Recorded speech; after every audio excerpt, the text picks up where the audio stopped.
खामगावचं बसस्थानक आहे की कुत्र्यांचा अड्डा? बसस्थानक करून ठेवलाय उकिरडा. ध्वनी प्रदूषणाने तर सीमाच गाठली.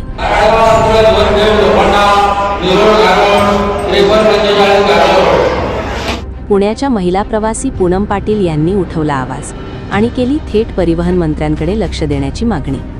बुलढाणा जिल्ह्यातील खामगाव बसस्थानकावर साचलेल्या कचऱ्यामुळे बसस्थानकाला उकिरड्याचे स्वरूप प्राप्त झाले आहे.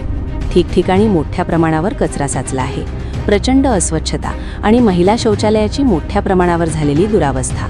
त्यात कर्कश आवाजात होणारे अनाउन्सिंग पाहून पुण्याहून आलेल्या प्रवासी पूनम पाटील यांनी तीव्र संताप व्यक्त केला आहे. त्यांनी आपल्या मोबाईल कॅमेऱ्यात या बसस्थानकाची दुरावस्था कैद करून थेट परिवहन मंत्र्यांकडे या गंभीर प्रकरणात लक्ष घालण्याची मागणी केली आहे. जनोपचार ब्युरो रिपोर्ट, खामगाव. इथे मी आता तुम्हाला काही व्हिडिओजमध्ये दाखवलं की इथे स्वतः नागरिक बसलेले आहे. इथे असलेली अस्वच्छता, इथे असलेलं हे सगळं घाणीचं साम्राज्य आणि याच्यामध्ये नागरिकांच्या आरोग्याशी अक्षरशः खेळ सुरू आहे.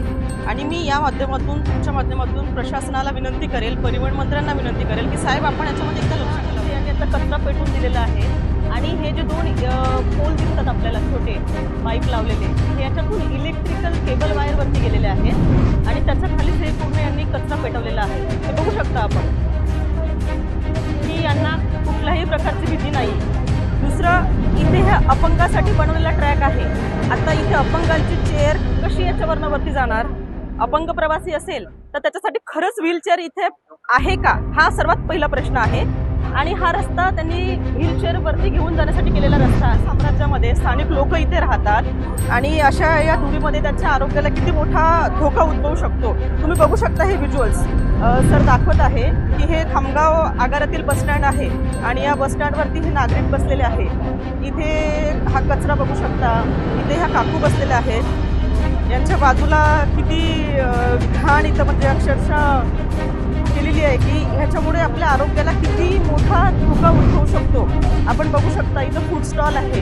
इथे कुठल्याही प्रकारची फूडला सेफ्टी नाही आहे. मला वाटत नाही की बुलढाणा जिल्ह्यामध्ये अन्न व प्रशासन विभाग आहे. असं असेल तर त्यांनी इथे यावं एकदा आणि एकदा बघावं की तुम्ही स्थानिक नागरिकांच्या आरोग्याशी किती खेळ करताय. इथं हे कचऱ्याचं साम्राज्य असताना इथे सगळे नागरिक बसलेले आहेत, प्रवासी बसलेले आहेत आणि हे खामगाव आगाराचं डेपो आहे. जवळपास 100-200 प्रवासी सकाळी 7 वाजता आणि मी 7 वाजता तिथे आली आहे. 7 वाजताचे व्हिडिओज तुम्ही बघू शकता. काही नागरिक आहे इथे, आपण त्यांच्या प्रतिक्रिया घेऊ शकतो. काकू, तुम्ही बोलू शकाल? हे किती धूळ आहे याच्यात तुम्ही बसले इथे, काय तुम्हाला वाटत नाही? फक्त एवढं सांगा की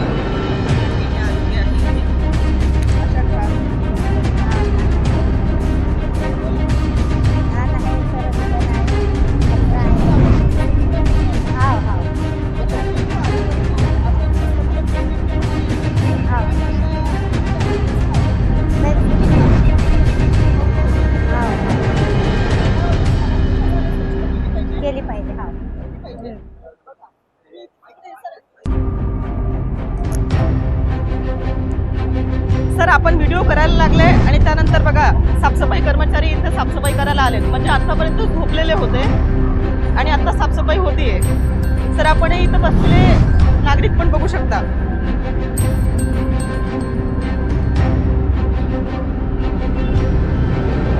इथे आपले प्रवासी बसलेले आहेत आणि ही धूळ बघा सर, किती अस्वच्छता आहे आणि अशात आपण स्वतः बसतोय.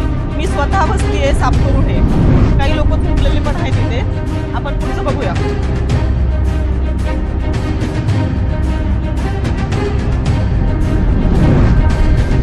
तर हे धूळ आणि हे पण बघा साफ करून बसताय अक्षरशः. इथे आता काही वेळापूर्वी कुत्रे झोपलेले होते. माझ्याकडे एक व्हिडिओ पण आहे त्यांचा, मी काढलाय. आपण आलोत म्हणून यांनी त्यांना हाकललं इथून.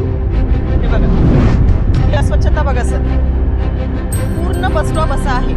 इथल्या वॉशरूम तर आपण बघू सुद्धा शकत नाही सर. मी तिथून जाऊन मला उलटी यायला झाली की अशा याच्यामध्ये 8-8, 10-10 तासाचा प्रवास करून पुन्हा मुंबईवरून येणारे लोक आणि अशा प्रकारच्या वॉशरूम मी स्वतः खरंच जाऊ शकत नाही तिकडे, कारण इतकं अस्वच्छता आहे. सर बघा, कचऱ्याचे ढीग बघा, ही अस्वच्छता बघा आपण.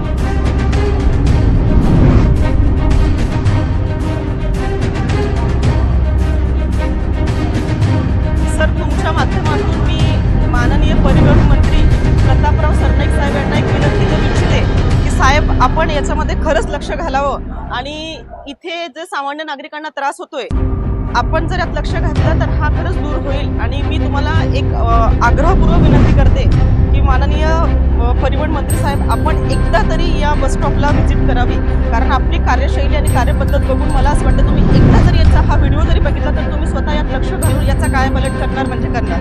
धन्यवाद.